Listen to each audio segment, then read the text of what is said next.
What is up, guys? Winter Kills here, and welcome back to another post-commentary duel video. Today we got these salad boys, the Salamangreat, Salmon Average, whatever you want to call them, versus Atlantean Mermails. And yeah, real quick before we go ahead and get started, quick shout out to our sponsor over at Imperium Duelist for, as always, providing some awesome sleeves, dice, playmats, things of that nature, like the sleeves we're using here, the playmat, the dragon scalp mat. If you want to check it out, because people always ask where are the sleeves from, Imperium Duelist, go ahead and check them out. They got effect sleeves, non-effect sleeves, whatever you're interested in.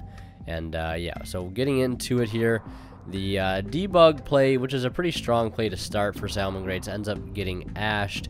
And yes, this is my most up-to-date Mermail build, not the one that was profiled last. I'll probably be profiling it here in another week or so, because I still want to work out a few final changes in the extra deck and you know, make some last tweaks, if you will. But I'm playing a Sekka build with frogs, and the only other engine I'm playing is the Deshudo engine, playing cards like Gamma Seal and playing cards like Ash Blossom to you know, help going second a bit more, to go ahead and give the deck a bit more of an edge going second, you know, give it a chance to interrupt plays going second, whereas before you really just had to rely on sheer board breaking power, and things of that nature, I should say. And so yeah, with me having to ash the you know, the debug, and him having to not be able to get that search of a card like Spinny per se, it does slow his turn down a little bit in the fact that he does have to use that reincarnate link effect here pretty early to go ahead and get this Gazelle on field, because that's the only other way he can get a Salamangreat monster to, you know, be sent to the graveyard. So yeah, getting that Gazelle on field though is probably top priority. So that's going to allow him to dump Spinny here, which will allow him to continue playing. Again, this is where I probably should have kept the Ash, because I could have, you know, seen this play coming. But if the debug went through, then he already gets Spinny to hand, and then, you know, I don't know, things play out a little bit different. The one Ash probably, I don't know if it would have been enough in this situation, although, you know, he does have to send Spinny to the grave, which is, I guess, a little better, because it doesn't let him get the chance to send a counter trap to the grave, which would obviously make my life a little, you know, rougher going here into his board going second, apart from any other counter traps he may have opened, which I believe in this version of Salamangreat, which I think it was pretty much identical to the profile I made, except for maybe one other slight tech I added in, which is a buffalo, or a beat bison. And I'm also in this build testing 2 flame buffalo. I've since cut that and sort of reverted back to my original build, because I just don't think buffalo is that great in my personal opinion. I was just using proxies to test it out to see before I wanted to actually commit to buying them. I don't think I will, just because I don't really think it's that great overall. I just think there's just better normal summons that could be made. That's just my personal opinion. I don't think the card's bad. Not for me, I guess. So it sets 3 back over here with the normal Sunlight Wolf, Jaguar, Mirage Stallion field spell. I summon the Lone Boy Prince here to try to go ahead and get something started. I don't believe my opening hand was that optimal, to be honest. I think the Prince was my saving grace. And there's Solemn Warning, obviously paying the 2K, and I just scoop right there. He has a Solemn Strike as well, and I needed that Prince to go through, which, you know, Solemn Warning and Prince, they don't really get along too well. Solemn Warning usually will say no to Prince most of the time, especially since I didn't open up any other discard outlets. And yep, there it is. Starting my turn out here in game 2 with the Teus and Dragoons. And I don't know if you can notice, but I picked up the Alti Teuses and Alti Dragoons again. Got them as a birthday present. And yeah, just really happy to have the Alti Teus and Goons again. I've got a Marksman on the way as well, so I finally have pretty much max rarity Mermails back in my possession. Feels good, man. It's like the what is it, the circular trash can versus the square trash can, The rarity of Mermail's joke. I don't know if you guys seen that meme before. You might have. But yeah, just I wanted to re-bling out the deck again because it's probably one of my favorite decks of all time. Right up there with BA, and having it max rarity is definitely, you know, super cool to have. So Teus Dragoons and then into Diva with Prince. We're just having a really good turn here. You saw earlier that Teus adding Abyss Mander to hand. On our way to start off with a pretty solid going first board. I think that's one of the main reasons I'm a lot happier with this build in particular, is because I've made it more accessible. Like more plays are accessible in the going first, you know, going first when you have to go first. There's just more plays that are accessible is what I'm trying to say, and failing at it. But yeah, you know, VFD options, mainly VFD, just because that card is so strong. Just easier ways to set up Moulin Glacier, especially with Abyss Mander and the graveyard manipulation. I'm also playing Tatsunoko in the main deck, which allows for a really cool Moulin Trish combo going first. So hand loop them for 3 if you're not able to go into a Teus play. Yeah, it's just a really strong play overall. I believe it just takes opening up like, you know, Megalo, you know, or Megalo, Prince, and any other level 4 water. So either Mander or Dragoons or Pike if you're playing it. I think that's all it takes for that combo. Not 100%. No, I think you need Diva actually, or you need Megalo, Dragoons, and any other water, and I think you have it. Perhaps no. You need Megalo, Dragoons, and Prince Nan. Okay, I get the combo now. I know I've been playing this deck for so long, and I don't have combos memorized, but that's pretty much how the combo is. I posted that in the Deck Ideas channel on Discord if you guys haven't checked that out. And might as well plug some socials here while we're doing a little bit of a Moulin Glacier play here, knocking 2 cards out of his hand. But yeah, we just did a 6-hour birthday stream the other day. It was absolutely insane, all the support from that, all the crazy donations, and all the support from you guys who showed up to that. Really awesome. If you guys want to catch me stream on Twitch, highly recommend checking it out. Love streaming on Twitch. It's super fun, hanging out with chat and just playing some games. You know, just playing some Yugis, I should say. Playing all sorts of decks. Most of the decks we play on stream. That's how I pretty much come up with ideas for new builds, is, you know, testing them on stream. And if you haven't checked out a stream yet, go ahead and check me out on Twitch. Give me a follow there. And be notified when I go live. I stream Saturdays, Sundays, and Mondays if you want to hang out. So feel free to do that if you'd like. So ending here with the Moulin VFD Mistar Boy. Pretty solid play. Flame Buffalo getting normal summoned.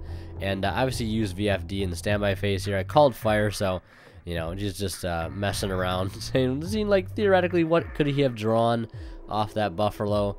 And he did have some pretty good cards in hand, but, you know, VFD's calling fire is a pretty much, you know, just game over at that point. Might as well scoop him up and go game 3.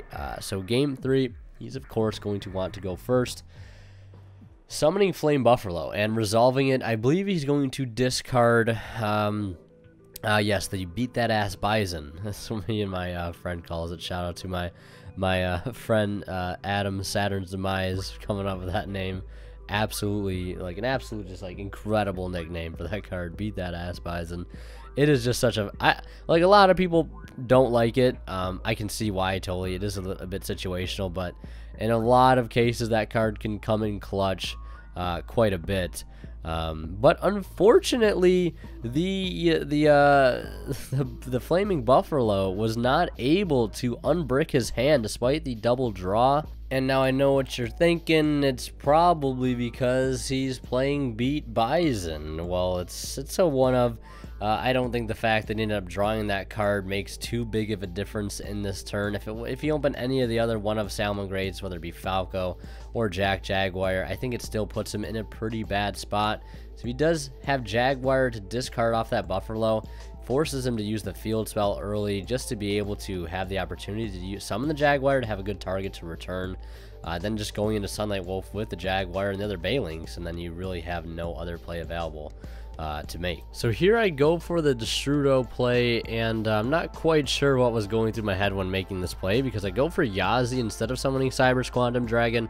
Now, why should I have summoned Cyber's Quantum Dragon? Because you know, just it slipped my mind literally 100% that I had a a Mermail in my hand. So after, you know, he chains Called By to the activation of Mermail to destroy 2 cards, and then he, you know, banishes the Gund, since, you know, the Yazi would not technically be engrave at the time it would be activating, so he does have to hit Gund instead, allowing my, you know, Yazi to go through. And it was actually lucky that I hit the Called By, because if I didn't, then I would have just lost out on that effect either way. But I guess it ultimately doesn't matter because the Mermail was in my hand, and I should have gone into Cyber's Quantum Dragon, fully realizing the mistake here. Don't try to go into Yazi unless you're trying to, you know, unless your Mermail is still in your deck. And I guess overall, you know, hindsight, it's not that bad of a play, because hitting that Called By the Grave actually might help me out a little bit later, since he doesn't have that utility anymore to stop any of my graveyard effects.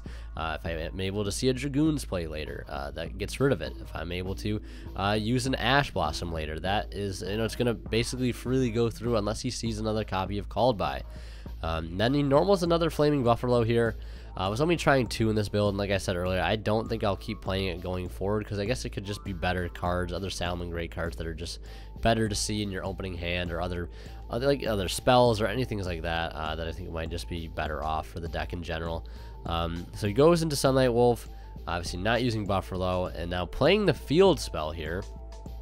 And I don't think he does much else this turn, other than just going into the Sunlight Wolf, playing the Field spell in case that effect, you know, the Field spell has might come up.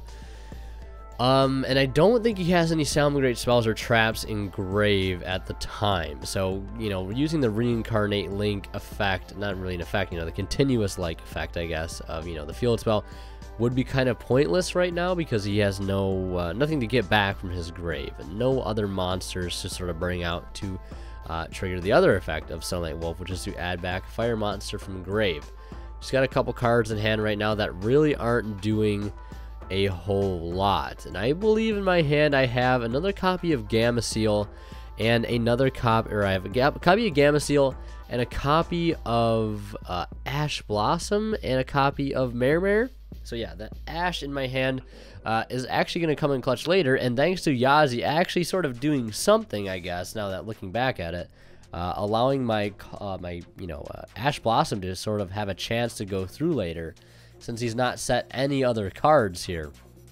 So I know, at least unless he had double Called By set, you know, I'm probably pretty set, you know, to keep making plays here. And I guess that's one good thing to take away from me, you know, from foolishly going into Yazi when I should have gone into Quantum Dragon. So you see me discarding that Gameciel and that Mermail off Megalo, and debating on whether I want to switch the Taste of Defense. I decided to switch it to Attack, because again, I forget that Balinx is a card as well, and I guess it's just part, you know, the fault that I'm still sort of new to the Salamangreat matchup as a whole, and my brother's still learning the deck as well.